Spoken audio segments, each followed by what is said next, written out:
I've known for quite a while how old Paul is, because when I was studying with him, he celebrated another big birthday. I remember this primarily because I scribbled the details for the party at the top of my part for the Dvorak concerto, which I was studying at the time. So in between advice to think about my contact point, to use a continuous supple vibrato, and to pull the tone with the forefinger, I also wrote PCATS 50, 30 years ago.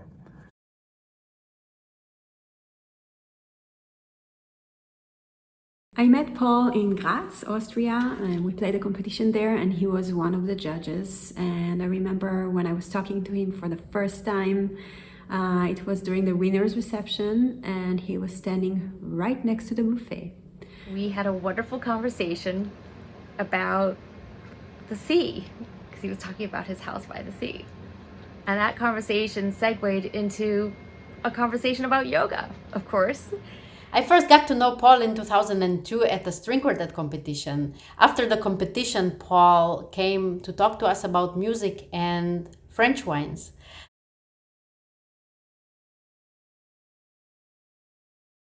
My first impression of Paul was of a man who knows what he wants and also knows how to convince other people.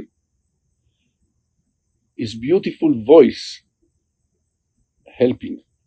Funny. Funny, yeah. And honest, sincerely honest. Maybe I was a little intimidated, but because he reminded me of like Charlton Heston. I don't know if I said it well. The actor, Moses in the Ten Commandments, like with the hair back a little bit, and I thought he had this allure, this prestance. I mean, it's a French word. But above all, I thought that he was a man of high ideals, musically and humanly. And during the 7 years that we worked together, this did not change. And in fact, it did not change until today.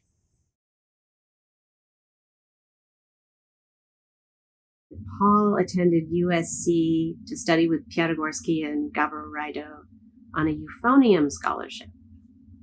I remember coming in to talk to him after, was it back surgery he had or something? And he was practicing his cello lying down on his bed with his bow, and he just, the cello was sitting on his belly and he was practicing. And I thought, holy mackerel, that guy's got. It's also inspired many string players on their long distance running path. Many of us string players got very inspired to start training for marathons or other long distance races. He says, Mike, can you take my students for the next 6 weeks? My eyes just came in. I started laughing inside. My eyes just came in. What are you talking about? My corneas, So he went in and he had his corneal transplants, and that gave him a whole new lease on life in terms of his vision. We had just done a run through of the Brahms A minor quartet second movement, and we were giving it our all, really performing for PK. We finish, there's silence in the room, and all that he says is, well, that wasn't very good. Sasha, please call me back urgently. It's really, really, really, really important that you call me as soon as you hear the message. So we were all shaking and frightened. We didn't know what to expect. What did we mess up this time? Did we play something out of tune? No idea. So Sasha called him and we're all listening. He said, oh yes, Sasha, I'm stuck here on Mass Ave. Can you come and help me to carry a few packages back to school? Could it be that he had me play the Dvorak concerto and the Haydn D major concerto in the same concert? Into the Lalo concerto in a lesson, Paul lurched forward from his chair and said, give me that thing. It sounds like crap. He wanted to play my cello himself to distinguish whether it was truly subpar or whether perhaps I was making it sound worse than it was. And luckily for me, he concluded the problem was mostly the cello. Paul would tell the famous Don Wallerstein stories. Could hear again and again about Don trying to get this old lady's shoe instead of his glasses case. He talked about checking into a hotel with the Cleveland Quartet members, and he was addressed as Mr. Rats and not Mr. Katz. You're very musical. You do all beautiful things. You play approximately in tune. Maybe clogs are not the best shoes for a musical performance. Arm weight. A quartet needs to play with one heart and 8 arms. Him used to tell us, you play the concert and you have a reception. It's not always fun, but if you stand next to the buffet, it makes it a lot better.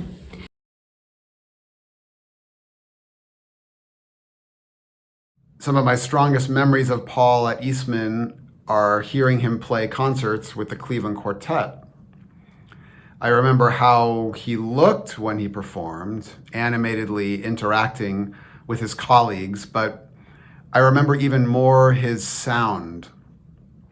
This was a rich bottom to the quartet that managed to be both dark and chocolatey and also incredibly clear. Paul embodies the ideal combination of performer and pedagogue, and generations of his students know that what he imparts to us comes not just from an experienced and insightful teacher, but also from decades spent performing on the world's stages. It's pretty powerful stuff. When you talk to Paul, the impression that you get is of someone who is and know he is lucky, successful, glorious, someone who made it.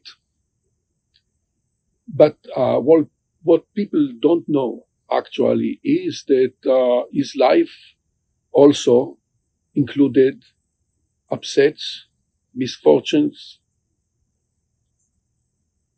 and a number of them. You don't detect it when you talk to him.